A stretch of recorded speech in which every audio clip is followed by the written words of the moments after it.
So we're in the parking lot of our Harvest Toast location from yesterday evening. We're about to get out of here. It's Outerbelt Brewing, and it was nice. I had their amber ale and a Philly cheesesteak sub with beer cheese made right there. Both were really good.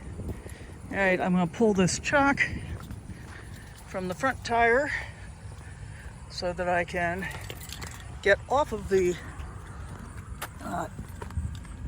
leveler.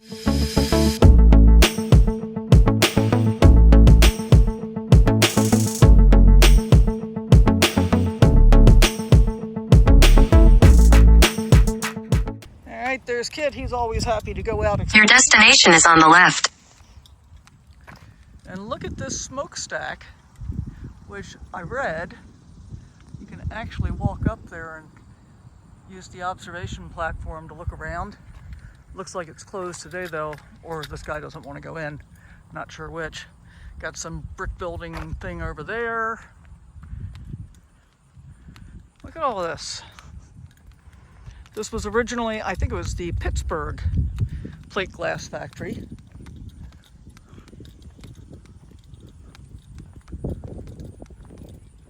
So we're going to follow the paths around and see what we can see.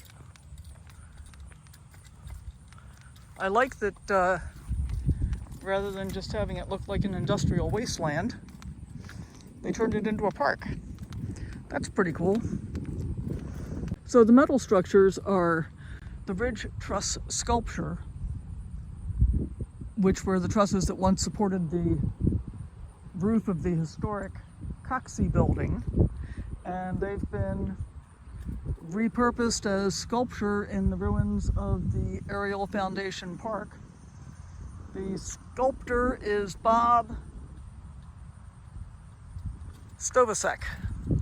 I had to look at that twice. And look at the cool granite benches too, although I imagine they're kind of hot in the summertime to sit on.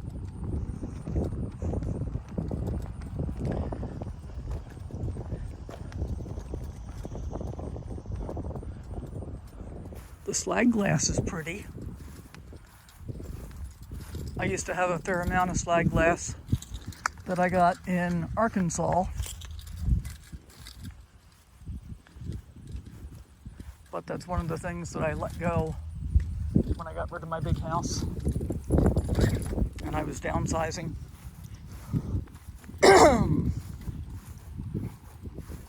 Because there's definitely a limit to how much I can have, and certainly a bigger limit now.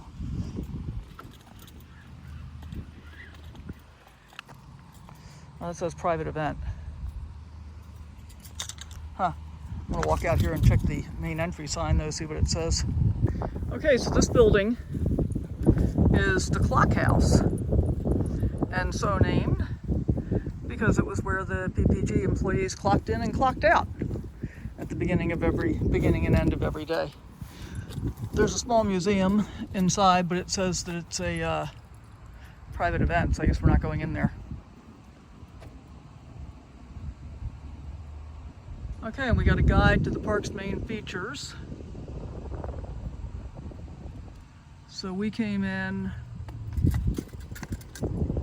where?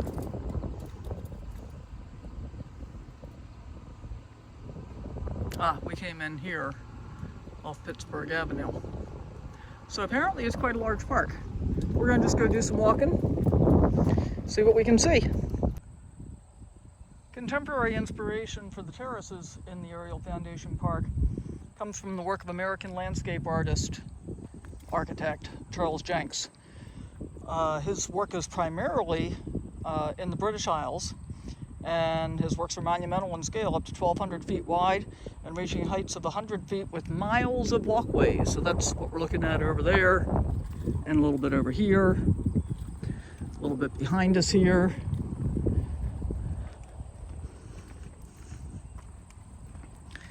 Part of the old factory building, which it looks like we can actually go inside of. So we're going to do that. It almost, for some reason, reminds me of being in like Roman ruins. I don't know why. Just kind of does. Look, we got a little pond back here.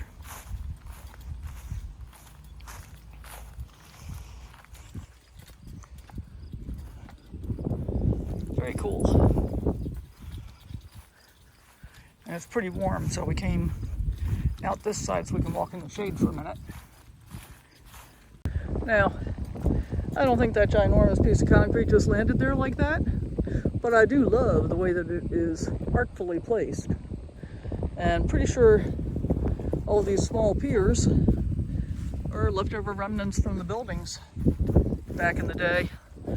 This one's very cool looking. Maybe there'll be a sign to tell us what it is.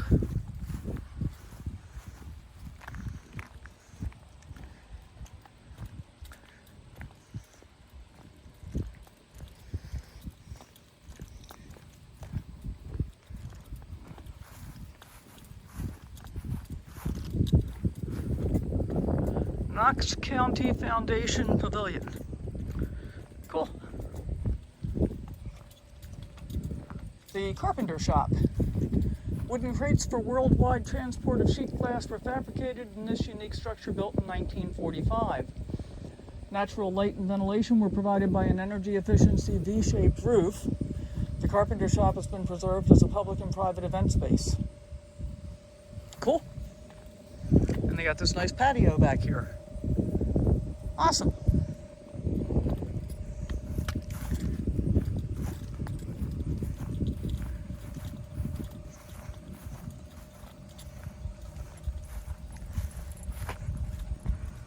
We could go in either direction here.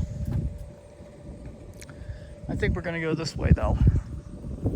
The Ruins is a complex of preserved and modified structures, plus the vestiges of the late 19th century Coxey building pylons. Historians report that the structural steel that sat atop these brick pylons was salvaged from the 1893 World's Columbian Exhibition in Chicago. The steel has once again been repurposed to create structures within Aeriel Foundation Park. Very cool. And I'll tell you, oops, I just lost my dog. Come on, Kit. Come on. Good boy. I just finished listening to Devil in the White City a couple weeks ago, which was two concurrent stories about the 1893 World Exposition and Holmes, the murderer that was running rampant around Chicago, killing people at that time.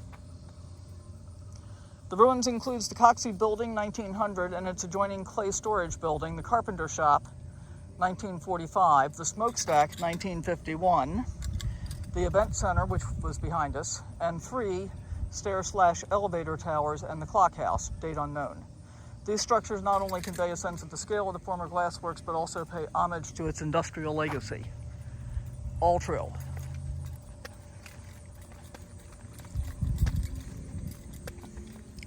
Oh, look at that cool, like, glass waterfall over there. We'll go check that out. So what we're looking at here is the Tree of Life Labyrinth, which you can't really see clearly from looking at it there. So let's look at the signboard, and you can see the Tree of Life outline there. Very cool. River of Glass. The continuous sheets of glass drawn from the tanks of molten glass were referred to as the ribbon of glass. The vertical draw process was invented in this PPG plant and was known as the Mt Vernon process. Vernon. This sculpture is a play on that reference, hence the River of Glass. Very, very cool. We're entering Mansfield. And I came here to check out sites from the filming of the Shawshank Redemption, but apparently it's also got a huge Carousel influence. So we're likely going to be checking that out too. I think the first thing I want to do is find a place to park, get a snack, and get my itinerary together. Alright, we just got to stop here for a moment, guys. Look at this alleyway, which is all brick. I remember brick-lined streets from Baltimore. Cool old buildings.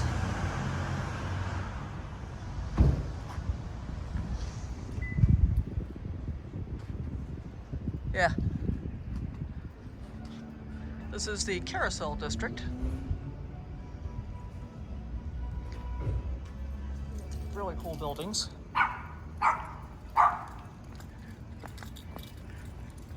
See, he didn't get to go. You get to go.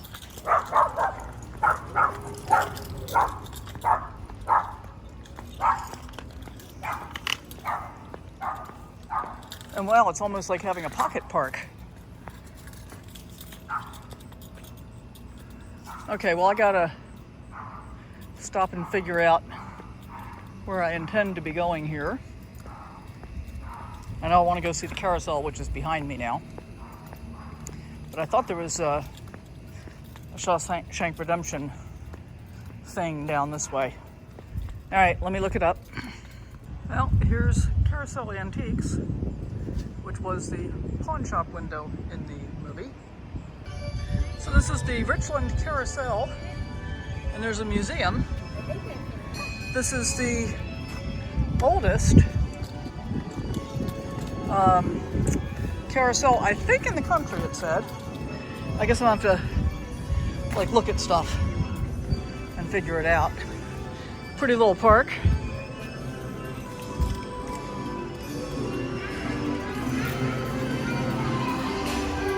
Look at that. How pretty is that?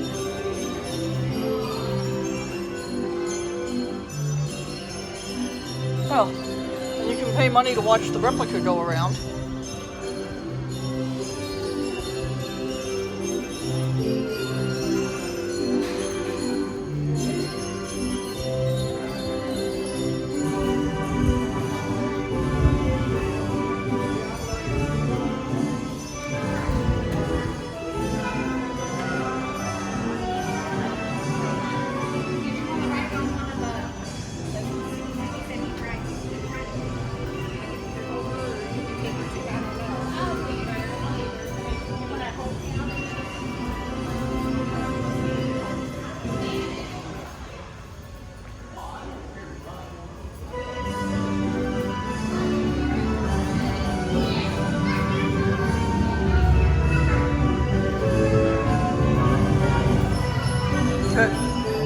Children are your responsibility.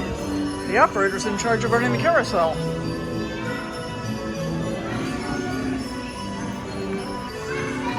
Oh, they got a little gift shop.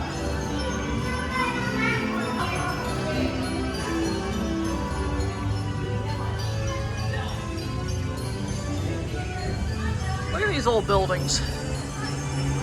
Oh, free public parking over there. They probably still wouldn't have liked me taking up multiple spaces.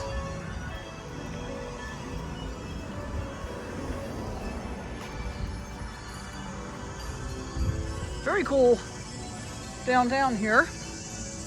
We're going to see if we can go by the reformatory, which was the prison in the Shawshank Redemption. And then we'll get back on the road and finish up our drive for the day. We're just going to take a look at the Ohio State Reformatory, which is where the prison was in Shawshank Redemption. I'm going to move over, let this guy pass me. Oh.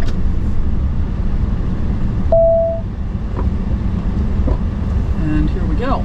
There it is. That's the Shawshank Prison. I'm gonna go ahead and drive down in there. See what it looks like up close. And the good news is, I was concerned about how I was going to be able to, execute getting back to where I needed to be, but since I can... Turn left onto Reformatory Road, then turn right. Since I can drive through here, I'll be able to turn around. Look at this. Open for tours 11 to 4. I don't know how much that costs, but I'm sure he can't come with. So today is certainly not the day. Somebody does have their travel trailer there though, and somebody else has a leisure travel van, it looks like. Then your destination will be on the right.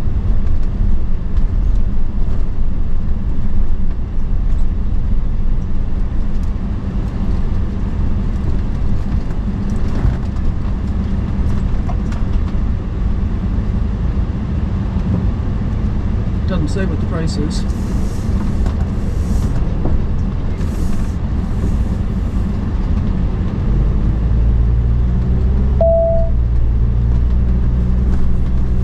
Pretty cool looking. Now, of course, reformatories were originally, Is on the right.